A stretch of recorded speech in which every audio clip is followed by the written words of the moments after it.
Natagaron din sa barangay Kadayunan, sa Sukop sa lungsod sa Masunggaw, Lanao del Norte. Kauban na to si Barangay Captain Saima Kusain. Kapon sa mga programa nimo sulod sa 100 days imong pagbalik paglingkod diri sa mao nga barangay diri sa Barangay Kadayunan. Maayong adlaw sa inyong tanan. Ako isig nga punong isa ka punong barangay chairman diri sa Barangay Kadayunan, Matunggo, Lanao del Norte. Ako nga pala si Saima Saro Kusain. Una, nagapasalamat ko sa kadaghanan sa tao dire sa Kadayunan kay gibalik ko nila isip ka punong barangay. So, ikaduha, nagpasalamat po ko kay sa una nga termino nako katong wala na ko nahuman nga mga proyekto. So napadayon nako karon sulod sa isa ka 100 days sugod atong paglingkod nako isa ka usa ka punong barangay.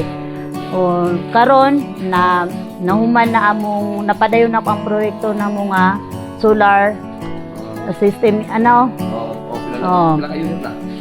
Dusi. Nagpasalamat ta sa DSWD kalahi kay gikan na sa ilaha. Ikaduha na po'y isa ka proyekto nga nahuman namo ang PMNP.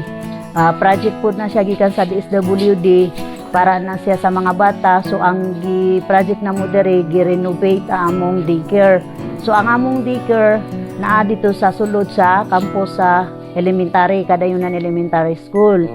So karon ang nagpasalamat po kay gipadayon po namo ang mandatory nga kalinisan. So ang clean up drive. So ang mandatory na siya na siya sa balaod. So every week na siya among ginabuhat. Kada every week nagalimpyo mi sulod sa among barangay. So among ginabuhat by purok. Upat ni siya ka purok ang barangay Kadayunan. So every week lain-lain puro among ginalimpyuhan. Then pasalamat po kay naagi mandatory po nila ang hapag. Ang hapag it means halina't magtanim ng prutas at gulay. So nagpasalamat po ta kay ang mga tao diri sa Kadayunan nagasunod po sila. So para ni sa atong progreso sa Barangay Kadayunan, Matunggaw, Lanao del Norte. Daghan salamat.